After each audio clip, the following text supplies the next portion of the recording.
이웃집 여인과의 금단의 여행. 내 이름은 필요 없다.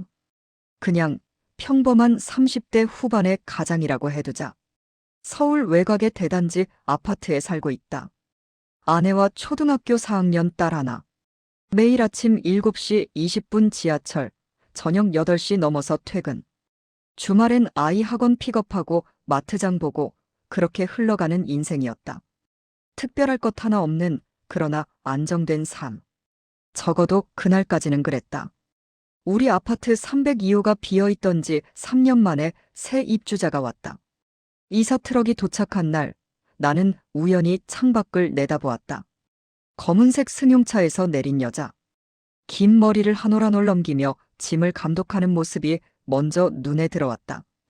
키는 165 정도, 날씬한 몸매에 하늘거리는 원피스. 선글라스를 살짝 내리고 주변을 둘러보는 그 동작 하나하나가 영화 같았다.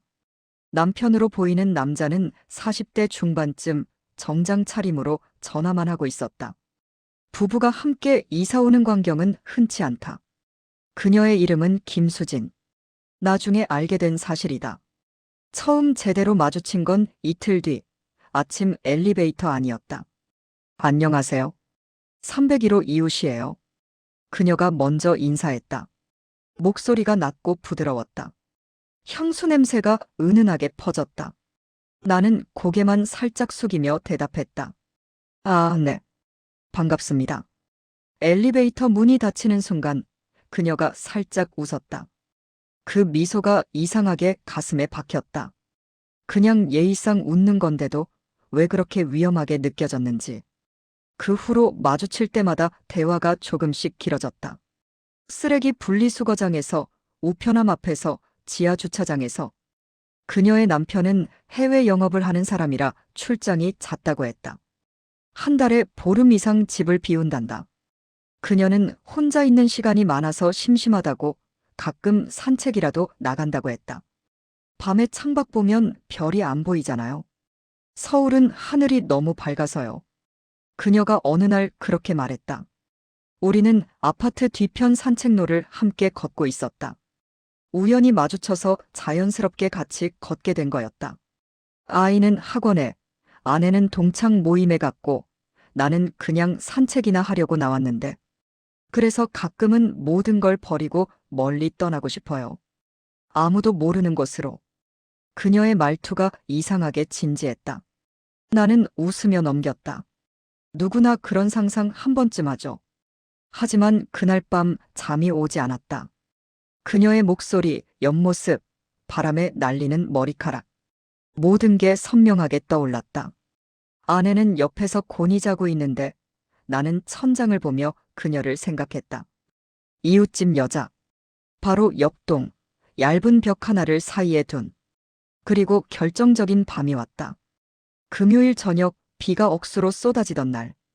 회사에서 야근하고 늦게 들어왔는데 현관문 앞에 그녀가 서 있었다. 얇은 카디건 하나 걸치고 머리카락이 비에 젖어 얼굴에 붙어 있었다.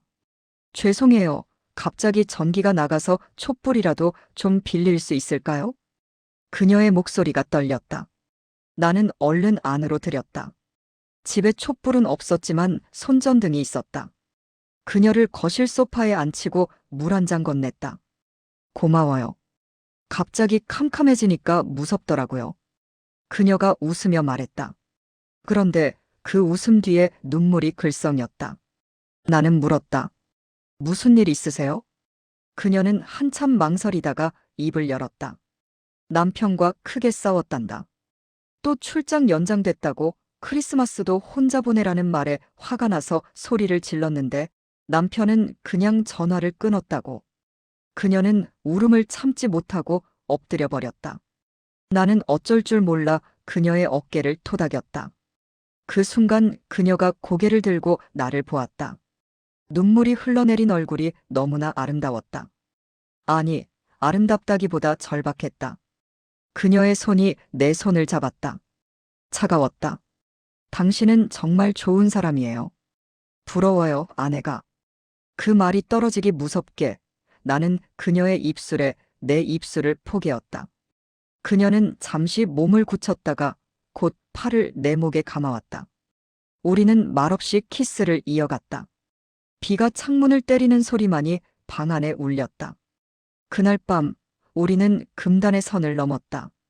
소파에서, 그리고 침실에서, 아내와 딸이 자주 쓰는 그 침대에서. 죄책감은 있었다. 그러나 그보다 훨씬 강렬한 쾌락과 해방감이 나를 사로잡았다. 그녀의 몸은 뜨겁고 부드러웠고 내 이름을 부를 때마다 온몸이 전율했다. 그 후로 우리는 몰래 만났다. 남편 출장 때마다, 아내가 아이 데리고 시댁 갈 때마다. 낮에는 평범한 이웃처럼 인사하고 밤에는 서로의 몸을 탐했다. 문자로 약속을 잡았다. 오늘 11시? 응, 문 열어둘게. 그렇게 간단했다. 그러던 어느 날 그녀가 제안을 했다. 우리 진짜 여행이나 갈까요? 둘이서만. 아무도 모르게. 심장이 쿵쾅거렸다. 지금도 충분히 위험한데 여행이라니. 들키면 끝장이다. 가정도 직장도 모든 게. 하지만 나는 고개를 끄덕였다. 그래, 가자. 우리는 치밀하게 계획을 세웠다. 목적지는 제주도. 비행기표는 따로 끊고 공항에서도 떨어져서 이동하기로. 남편에게는 오랜 친구들과 MT 간다고 했고 나는 회사 연수라고 했다. 거짓말이 점점 쉬워지는 게 무서웠다. 드디어 그날이 왔다. 12월 초 제주공항. 나는 렌터카 대기실에서 그녀를 기다렸다. 그녀가 나타났다. 평소와는 전혀 다른 모습. 짧은 원피스에 롱부츠, 큰 선글라스. 머리를 단정하게 묶고 화장은 진하게. 나를 보자마자 환하게 웃었다. 왔어? 이제 시작이야. 렌터카를 타고 섬을 돌기 시작했다. 첫 번째 목적지는 성산 일출봉 근처의 작은 펜션. 바다가 보이는 방을 잡았다. 체크인할 때 주인 아주머니가 우리를 부부로 착각했다. 우리는 그냥 웃으며 넘겼다. 그 펜션에서의 사흘은 꿈 같았다. 아침에 일어나면 바다를 보며 커피를 마시고 낮에는 드라이브하며 여기저기 돌아다녔다. 우도에서 자전거 타고 섭지코지에서 사진 찍고 한라산 중턱까지 올라가기도 했다. 손을 잡고 걷는 게 너무나 자연스러웠다. 밤이 되면 우리는 서로에게 미쳐버렸다. 창밖으로 파도가 부서지는 소리를 들으며 몇 시간이고 몸을 섞었다. 그녀는 내 귀에 속삭였다. 이게 진짜 사랑인가 봐. 당신 없으면 이제 못 살아. 나는 그녀의 머리를 쓰다듬으며 대답했다. 나도 그래. 그러나 금단의 여행은 언제나 대가를 요구한다. 넷째 날 아침 협재 해변 근처 카페에 앉아 있는데 이상한 느낌이 들었다. 누군가 우리를 지켜보는 듯한 시선. 뒤돌아보니 아무도 없었다. 그냥 기분 탓인가 싶었다. 그날 오후 펜션으로 돌아오니 내 휴대폰에 모르는 번호로 문자가 왔다. 사진 첨부. 즐거운 여행인가 봅니다. 아내한테 보낼까요? 사진 속에는 우리가 섭지코지에서 손잡고 있는 모습이 찍혀 있었다. 멀리서 망원 렌즈로 찍은 게 분명했다. 순간 온몸에 소름이 돋았다. 그녀도 사진을 보고 창백해졌다. 누구지? 남편. 그녀의 목소리가 떨렸다. 나는 침착하려 애썼지만 머릿속이 하얘졌다. 그날 저녁 또 문자가 왔다. 내일까지 서울로 돌아오세요. 그러면 사진은 삭제하겠습니다.